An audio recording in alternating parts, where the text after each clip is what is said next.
Welcome dear students. आज हम start करेंगे next topic that is percentage ionic character. ठीक है, तो हम क्या पढ़ रहे थे, हमने लास्ट वीडियो में क्या देखा, हमने पढ़ा आयनिक कंपाउंड्स के बारे में पढ़ रहे हैं। ठीक है, आयनिक कंपाउंड्स क्विक रिवीजन करते हैं। आयनिक कंपाउंड कौन से कंपाउंड होते हैं? द बॉन्ड, ऐसे कंपाउंड्स जिसमें आयनिक बॉन्ड होता है that is called as ionic compound. ठीक है, जैसे आपके पास क्या है Na पॉजिटिव और क्या है आपके पास Cl नेगेटिव, आयनिक कंपाउंड।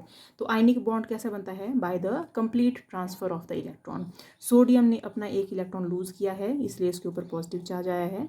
जो भी इलेक्ट्रॉन लूज किया है वो कहाँ चले गया? क्लोरीन के पास चले गया। तो यहाँ पे क्या हो रही है? कंप्लीट ट्रांसफर ऑफ इलेक्ट्रॉन, इसीलिए ये कौन सा बॉन्ड है? Ionic bond. ठीक है, दूसरे टाइप का बॉन्ड कौन सा होता है?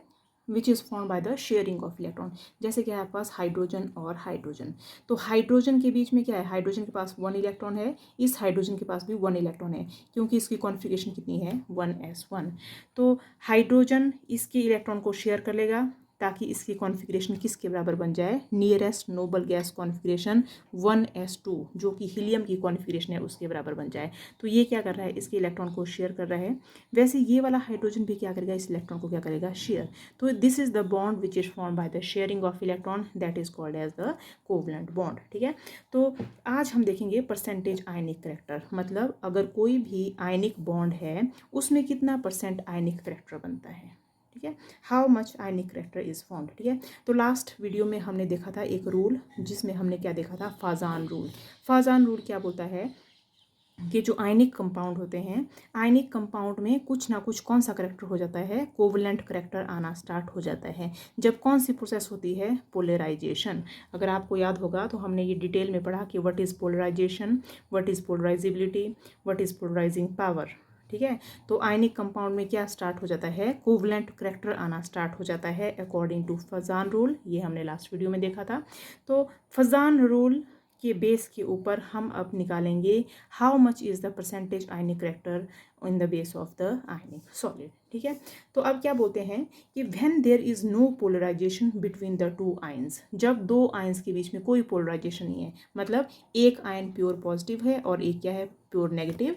ये पॉजिटिवली चार्ज आयन इसके इलेक्ट्रॉन क्लाउड को कोई अफेक्ट नहीं कर रहा, डिस्टॉर्ट नहीं कर रहा है। तो देयर इज़ नो पोलराइजेशन, कोई पोलराइजेशन नहीं हो रही है between the two ionic compound, the bond formed is purely ionic. तो बॉन्ड कैसा बन जाएगा? इट विल बी 100% कैसा बन जाएगा? वो आयनिक बॉन्ड बन जाएगा।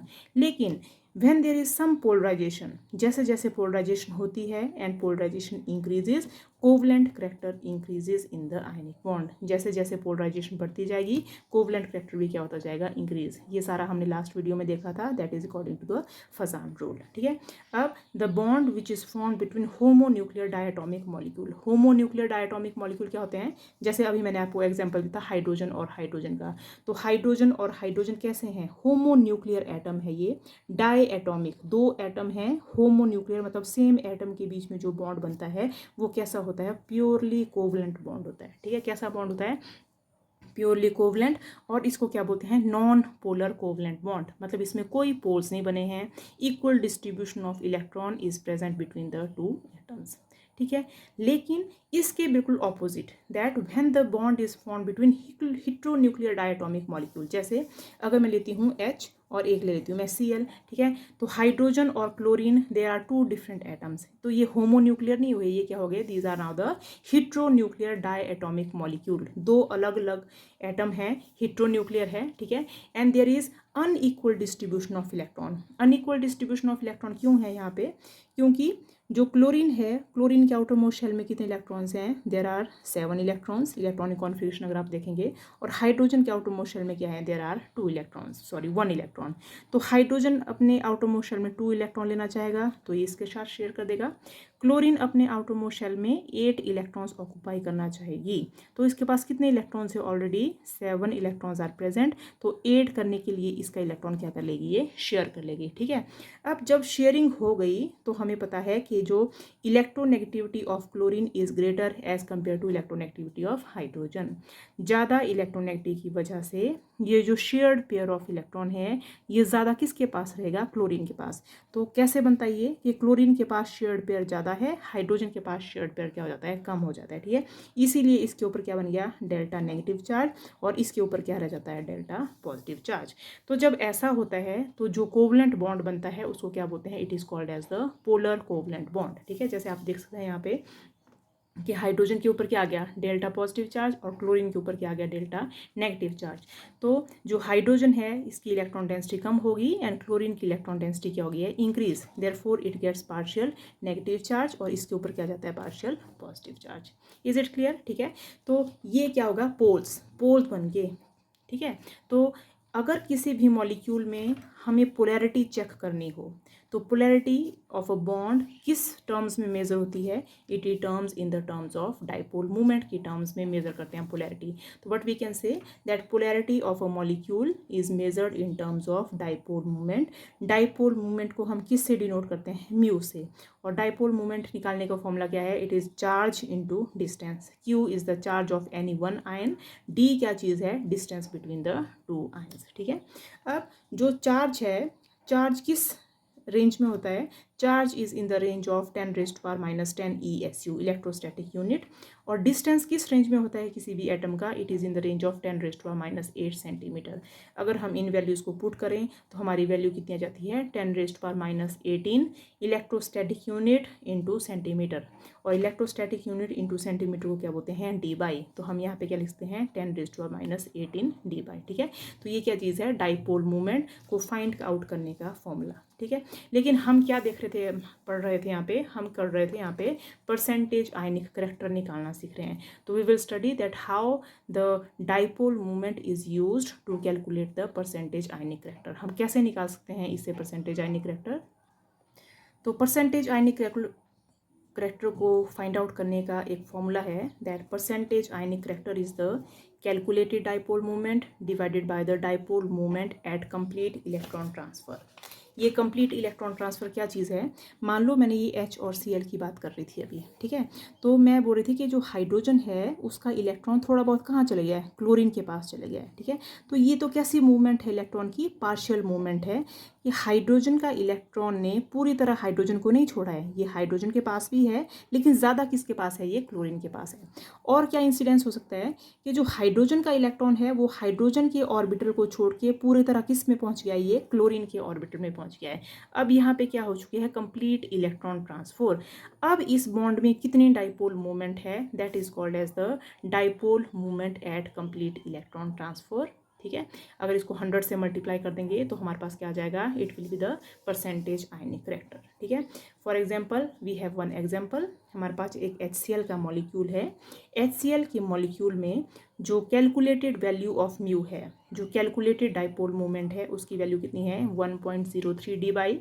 और when there is complete electron transfer, mu की वैल्यू कितनी बन जाती है, म्यू Q इंटू डी, मतलब distance into charge into distance. तो चार्ज की वैल्यू है 4.8 इंटू 10⁻⁻10 ESU, एंड इसकी वैल्यू कितनी है डिस्टेंस की, 2.7 इंटू 10⁻8 ESU।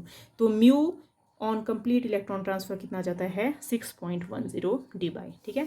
अगर हम ये दोनों वैल्यूज इस इक्वेशन में पुट करते हैं ऊपर वाली इक्वेशन में, तो percentage ionic character becomes equal to 1.03 upon 6.10 into 100, ठीक है। इट इज इक्वल टू 17%, ठीक है। तो HCl मॉलिक्यूल में परसेंटेज आयनिक करैक्टर कितना आ जाता है, 17%। तो एग्जाम्स में ऐसे ही कुछ क्वेश्चन आपको दिए होंगे, आपको ये वैल्यूज दी होंगी, आप इसमें से क्या निकाल सकते हैं, you can calculate the value of the percentage ionic character. Is it clear, ठीक है। नाउ हमारे पास एक और टर्म है कि we can also calculate the percentage ionic character on the basis of the electronegativity difference, ठीक है। अगर आपके पास कोई बॉन्ड है बिटवीन A एंड B, जैसे बॉन्ड है बिटवीन H और Cl, तो H की कितनी इलेक्ट्रोनेगेटिविटी है और Cl की कितनी इलेक्ट्रोनेगेटिविटी है, अगर आप इनको माइनस करोगे, इनका डिफरेंस निकालोगे, then we can also calculate the value of percentage ionic character, ठीक है। तो इसमें से हमारे पास फेयर वैल्यूज़ तो नहीं है लेकिन हमारे पास कुछ रफ वैल्यूज़ है that if percentage ionic character difference between the ionic character, between the electronegativity difference ionic character नहीं, इलेक्ट्रोनेगेटिविटी डिफरेंस। अगर डिफरेंस किसके बराबर आता है 1.7, ये चाई ए और चाई बी क्या है, इलेक्ट्रोनेगेटिविटी ऑफ ए एटम और बी एटम। अगर हमारे पास कौन सा बॉन्ड है, मान लो कोई ए बी बॉन्ड है, तो अगर डिफरेंस 1.7 के आसपास आता है तो बॉन्ड कैसा बन जाएगा, 50% आयनिक और 50% क्या हो जाएगा, वो कोवलेंट। तो ये एक रफ डाटा है, रफली आप निकाल सकते हैं कि if the difference is less than 1.7, electronegative difference अगर 1.7 से कम हो जाए तो it will be more ionic bond, ionic character उसमें ज़्यादा होगा। और अगर डिफरेंस है it is greater than 1.7 then bond will have the more covalent character. तो ये जो वैल्यूज़ है ये रफली आपको बता सकती है कि आयनिक करेक्टर कैसे कैसे वेरी करता है। परसेंटेज आयनिक करेक्टर कैलकुलेट करने के लिए एक फॉर्मूला है, that percentage ionic character on the basis of electronegativity it is equal to 16 into electronegativity of atom A minus electronegativity of atom B plus 3.5 into electronegativity of A minus electronegativity of B का square. ठीक है, ये formula use करके you can also calculate the percentage ionic character if you are given the electronegativity of 2 atoms. ठीक है, तो आज हमने क्या देखा कि हम किसी भी मॉलिक्यूल में परसेंटेज आयनिक करेक्टर कैसे निकाल सकते हैं। तो हम दो तरीके से निकाल सकते हैं, on the basis of dipole moment. Dipole moment से हम कैसे निकालेंगे, it is the calculated dipole moment upon the dipole moment at complete electron transfer. और एक निकाल सकते हैं हम on the basis of electronegativity difference, that is 16 into X A minus X B plus 3.5 into X B minus X B का square. ठीक है, I hope आपको ये समझ आया होगा। Thank you.